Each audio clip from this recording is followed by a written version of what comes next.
தினமும் ஒரு தேன்துளி. என்னை அறிந்தீர்களானால் என் பிதாவையும் அறிந்திருப்பீர்கள்.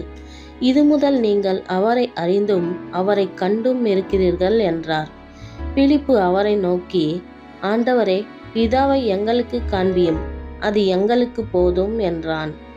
அதற்கு இயேசு, பிலிப்புவே, இவ்வளவு காலம் நான் உங்களுடனே கூட இருந்தும் நீ என்னை அறியவில்லையா? என்னை கண்டவன் பிதாவை கண்டான். அப்படி இருக்க பிதாவை எங்களுக்கு காண்பியும் என்று நீ எப்படி சொல்கிறாய்?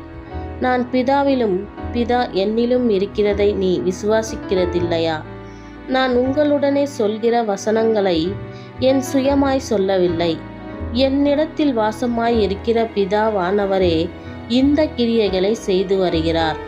நான் பிதாவிலும் பிதா என்னிலும் இருக்கிறதை நம்புங்கள். அப்படி இல்லாவிட்டாலும் என் கிரியைகள் நிமித்தமாவது என்னை நம்புங்கள்.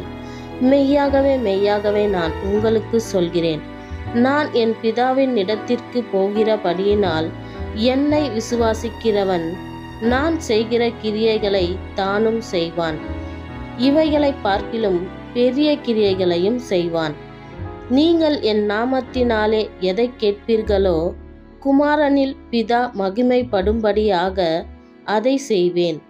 என் நாமத்தினாலே நீங்கள் எதை கேட்டாலும் அதை நான் செய்வேன். ஆமேன்.